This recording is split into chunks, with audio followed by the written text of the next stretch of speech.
Ya tenemos en la línea telefónica a Felipe. Él es estudiante normalista de Ayotzinapa. Él estuvo ese día, la noche del 26 de septiembre. Él nos va a comentar qué fue lo que ocurrió. Felipe, ¿cómo está? Muy buenos días. Cuéntenos primero sobre ¿dónde empezó? ¿Cómo empezó la organización de esa noche? Tengo entendido que el tema era votear, conseguir recursos para apoyar las marchas del 2 de octubre aquí en la Ciudad de México y posteriormente fueron y se trasladaron directamente hasta Iguala. Pero a ver, cuéntenos, háganos rápidamente una cronología de lo que sucedió esa tarde, noche del 26 de septiembre del 2014 y que derivó en la desaparición de sus 43 compañeros ya durante la madrugada del 27. Buenos días. Buenos días. Pues más que nada lo del boteo es verídico, puesto que esa normal es una normal rural, la única en el estado de Guerrero. El boteo es verídico, pero aparte del boteo sí, también se fue por la toma de 2 unidades más, 2 autobuses. Pues el día 26 de septiembre, día viernes, salimos de aquí de Tixcla en 2 autobuses Estrella de Oro con destino a Iguala. Allá en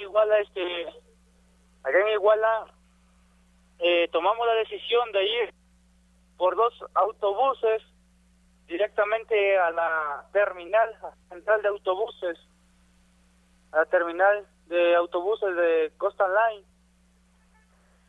Todo el trayecto de aquí de la normal de Ayotzinapa hasta la ciudad de Iguala fue de manera normal, no hubo percance alguno ni contratiempo. Estando en la terminal, pues se habló con los choferes, se llegó a un acuerdo que iban a venirse con nosotros 2 autobuses. Pues los 2 autobuses salieron de la terminal, primero los 2 Coastal y en tercero iba un autobús de la empresa Estrella de Oro.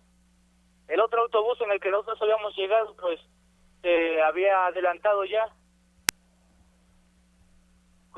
Saliendo de la terminal, pues no hubo percance alguno, no hubo contratiempo, no hubo problemas. Íbamos empezando a cruzar el Zócalo de la ciudad de Iguala, cuando a lo lejos se empiezan a escuchar las sirenas de las patrullas. Se empiezan a ver las luces. En un principio yo creí que pues había problemas, pero nunca me imaginé que los problemas sí eran contra nosotros.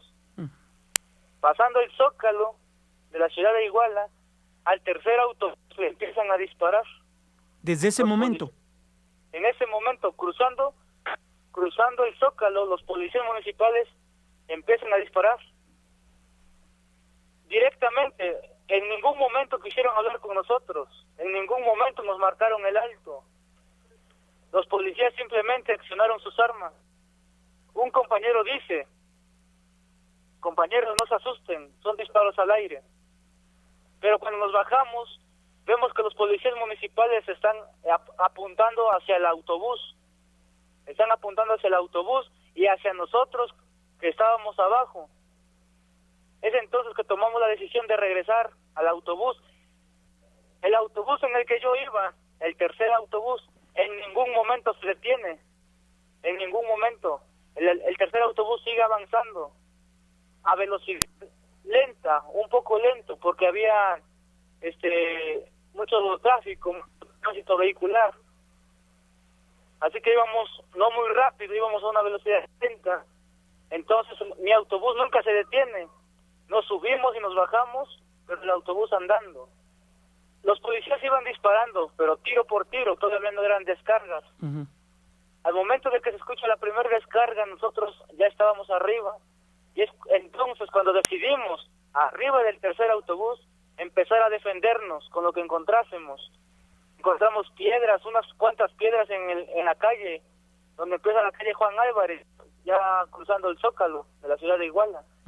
Donde empieza la calle Juan Álvarez es donde empezamos nosotros a defendernos, aventando piedras, botellas, con agua, lo que encontrásemos ahí tirado. Empezamos a arrojar a las patrullas, porque ya no era tiro por tiro, ya sino que ya eran descargas de las armas de los policías en contra de nosotros. Ahí comenzó a reinar el caos. El caos ya venía desde antes, cuando nos venían disparando tiro por tiro. El caos aumentó cuando se escuchan las primeras descargas de arma larga. Del primer momento de los disparos hasta este momento que nos estás platicando, Felipe, ¿cuánto tiempo pasó aproximadamente? Aproximadamente como unos 5 o 6 minutos. Que resultaron eternos, seguramente. Pues sí, en primera porque nos venían disparando y el autobús iba lento. Pues después de que las descargas, como le decía, decidimos bajarnos y empezar a defendernos. Pero llegó un punto en el que los policías ya eran demasiados en la parte de atrás del autobús. Algunos en patrulla, otros a pie, y estaban acercando a nosotros. Entonces se le da la indicación al chofer del tercer autobús que cierre la puerta y que no le abra a nadie. Uh-huh. Nosotros nos quedamos abajo y es entonces cuando nos echamos a correr y llego de esa forma al primer autobús. Llego al primer autobús, yo soy el penúltimo en subir al primer autobús. Y ya íbamos, cruzamos la mini Aurrera que está ahí en la calle Juan Álvarez. Ya íbamos a tomar periférico cuando se atraviesa una patrulla de la policía municipal. Se atraviesa y nos cierra el paso. Los policías se bajan y se echan a correr. Nosotros nos bajamos y empezamos a empujar la patrulla. Conforme empezamos a empujar la patrulla, nos empezaron a rafaguear, nos empezaron a disparar ya en descarga. Uh-huh. A mi compañero Aldo, inmediatamente le dieron en la cabeza. Mi compañero Aldo actualmente se encuentra en estado vegetal. Sí, debatiéndose entre la vida y la muerte. Sí. Actualmente está delicado. Ha perdido el 70% del cerebro. Yo estaba a su lado, simplemente recuerdo cómo cae y se forma inmediatamente un charco de sangre. ¿Qué pasa por tu mente ahí, Felipe, cuando comienzas a ver esto? Cuando nos empiezan a disparar y veo que cae mi compañero, yo grito de que ya le habían dado a uno. Lo intentamos ayudar a acercarlo hacia donde estábamos nosotros, pero los policías nos empezaban a disparar a los pies. Nos empezaban a disparar hacia los pies. Ellos apuntaban un tanto hacia abajo. Lo único que hicimos fue tirarnos al piso, pero aventarnos hacia donde estaba el autobús para que el mismo autobús nos cubriera un poco. Uh-huh. Pero después empezó la balacera tanto en la parte de adelante como en la parte de atrás. Nos manteníamos tirados y gritando de que por qué nos disparaban, de que nosotros no teníamos armas, porque nosotros en ese momento llevábamos armas. Uh-huh. Nos empezamos a defender con piedras a raíz de que ellos empezaron la agresión en contra de nosotros. Pero en fin, mi compañero Aldo le dieron en la cabeza. Después empezamos a comunicarnos durante la balacera. Nos empezamos a comunicar con los compañeros que se encontraban aquí en la Normal, con los compañeros de otras organizaciones sociales, para que fueran a nosotros. Uh-huh. Llega la ambulancia y se lleva a mi compañero Aldo. Al mismo tiempo, en la parte de atrás, el tercer autobús era rodeado. Mis compañeros eran bajados y sometidos y los llevaban en la banqueta. Después de eso, los policías, un policía se encargaba de decir tú y tú, arriba. Y se los llevaron en diversas patrullas. ¿De forma aleatoria? Sí. Los policías municipales dieron como unos 2, 3 viajes con compañeros, distintas patrullas. Recuerdo los números de las patrullas, los que yo recuerdo son la 017, la 018, la 019, la 020, 022, 028. Todas decían policía municipal. En parte de adelante había más policías municipales, Uh-huh. pero estos distintos a los policías que se encontraban en la parte de atrás.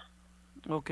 Digo que eran distintos porque los policías en la parte de adelante nos estaban disparando a nosotros. En la parte de adelante, estos policías ya llevaban tenían casco, gafas, algunos tenían el rostro con pasamontañas, tenían ropa manga larga, chalecos antibalas, guantes, espinilleras, rodilleras, coderas. Parecían más policías estatales, policías antimotines. Eso nos estaban disparando en la parte de adelante. Y los policías que se encontraban en la parte de atrás simplemente tenían su puro uniforme y sus armas. Felipe, ¿quiénes iban en esta manifestación, en estos camiones? Se ha comentado que iban de los estudiantes de primer y segundo grado. ¿Es esto cierto? Correcto, eso es cierto. Y la mayoría de primer año, de la academia de primero. ¿De cuántos años estás hablando aproximadamente en promedio? Aproximadamente estamos hablando de 90 de primer año, 90, 95 de primer año. ¿Y de cuántos años de edad aproximado? ¿Perdón? Hay de distintos años aquí, distinta edad. Puede ser 18, 19, 20, 21, 22, 23 años. La mayoría de ellos tiene 19 años. Pues sí le decía que el tercer autobús entonces es rodeado, mis compañeros sometidos, y se los lleva la patrulla. Las patrullas los empiezan a llevar. Cuando se terminan de llevar a mis compañeros, los policías municipales, a nosotros, los que estábamos en la parte de adelante, nos empiezan a decir los policías, que parecían más policías estatales, nos decían, ya se van a ir, cabrones, ya se van a ir, pero lárguense a la chingada, porque si no se van a acordar de nosotros, no los queremos ver en mi ciudad. Nosotros ya nos vamos, ustedes hagan lo mismo, súbanse a su autobús y lárguense. Y se empezaron a ir, y ahí nos dejaron a nosotros. A nosotros ahí nos dejaron. ¿Por qué nos dejaron? No sé. Pero ahí nos dejaron los policías. Después de que ellos se fueron, empezaron a llegar las organizaciones sociales, los de FETEC, empezaron a llegar otro tipo de gentes, organizaciones empezaron a llegar. Los medios de comunicación estaban presentes. Yo los llevé a que le tomaran evidencia a los casquillos, porque policías municipales, conforme disparaban, recogían sus casquillos.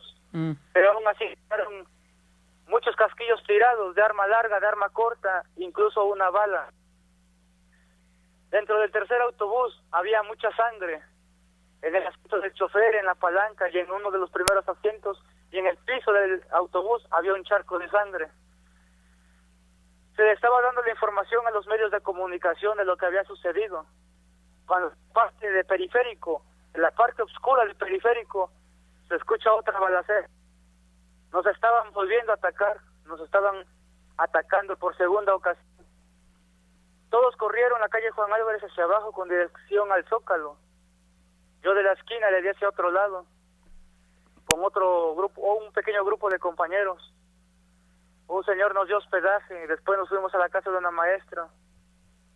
Ahí le avisan a la maestra que mis compañeros ya estaban otra vez en el lugar de los hechos, porque en el lugar, durante la segunda balacera, asesinaron a 2 y hubo muchos heridos. Muchos heridos hubo, entonces ya estaban otra vez en el lugar de los hechos.